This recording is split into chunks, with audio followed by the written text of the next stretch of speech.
So you've got a business niche or a business idea. How do you know if it's good? You've got to get feedback. You absolutely must. You can't get around that. This video is brought to you by Appy Pie Academy.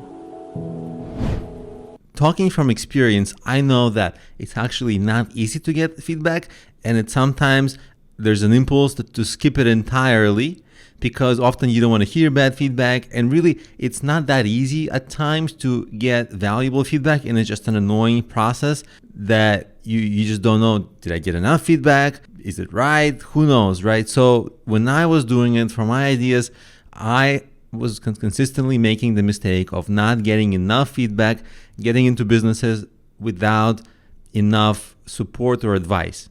So I've made plenty of mistakes here before. So let's talk about how you should go about looking for feedback, from whom you should get it, and after that, I'll show you some techniques. So first of all, the easiest option you have is access to your friends and family.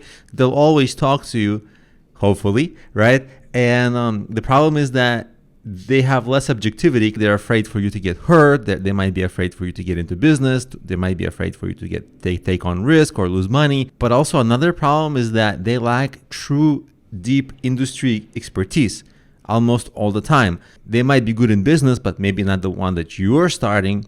And certainly if they're good in business, are they really a deep level expert like the kind you need, right? So it is good to get feedback because often you will get an honest perspective, but it's not a complete story, right? So then you have your business peers. That's the next level of feedback you get.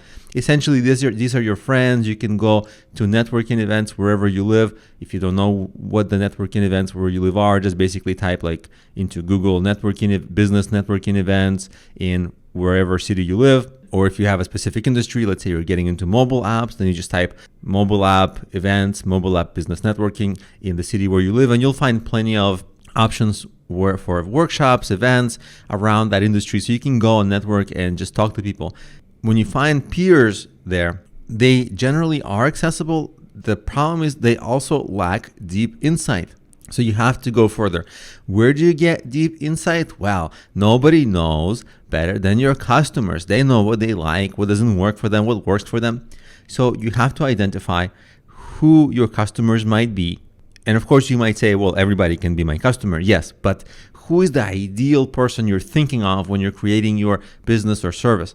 Talk to those people, seek them out. It's not easy, but this is the theory of customer development methodology by Steve Blank, who is an extremely respected business person and a Stanford Business School professor. The idea behind this is essentially get out of your comfort zone, go talk to potential customers who you think are your customers. Most of them are not going to want to talk to you.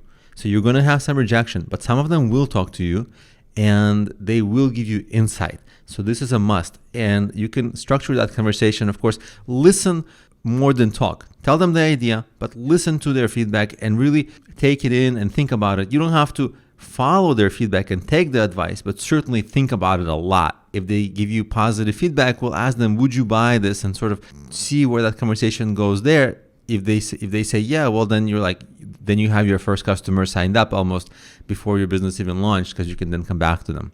So that's potential customers. It's frustrating, but get out of your comfort zone, find potential customers, ask hard questions. It's usually more enlightening than people think it will be. And so people skip this process and then it comes back to bite them. So do not skip this process. And then, of course, there's industry experts. People who are the most knowledgeable in that specific industry who are not potential clients. How do you find them? Traditionally, it's been really hard to find them because they're obviously extremely busy, and obviously a lot of people want their time and want to get their advice. So how do you actually get their advice? Well, in almost any industry, what I do is I go to Facebook groups and LinkedIn groups that are professional groups, and I find potential groups where people are networking. Let me show you just how simple that would be.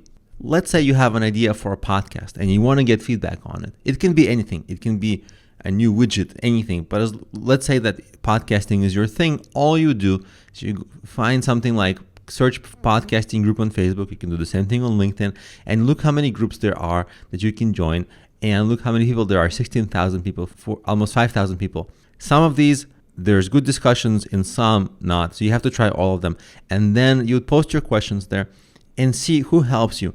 And you start engaging there. Just don't post like super beginner questions, and don't post promotional questions of anything you're promoting. Really try to ask interesting questions and see who helps you and see whose answers are the most helpful.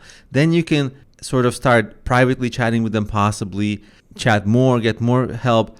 And then what might happen as a secondary benefit, when you start forming some basic relationships with the people in these forums, one thing to ask, and this is like a pro move, one thing to ask is, are you aware of any like masterminds or private groups for discussing podcasts? Because a lot of the things that are discussed in groups like this, yes, it's true that experts answer there, but there's a lot of beginners. But the problem is people cannot say a lot of things publicly. There's just some things you have to be professional about, or some things are in every industry. There are some unspoken things. Those things are usually spoken about in those private groups. So with whoever you form relationships with, you ask them, hey, are you part of any masterminds or private groups about podcasting? And most of the time they'll say no. But in case somebody ever says yes, it will be 10 levels more eye-opening than just being in a group like this. And I know that from experience, because those groups are typically invite only and they have more earnest, honest discussions. But even if you don't join those, some people who might reply to you in a basic group like this, they might be extremely successful. And feedback from them, if you wanted private feedback from them, you might have to pay a lot of money for their coaching, or if they even offer that. But on a group like this, they might just be open to helping you out a little bit with a little bit of advice, just because that's what the theme of the group is, so that everybody helps each other. So this is how you find people, all kinds of different people, to give you feedback on your ideas.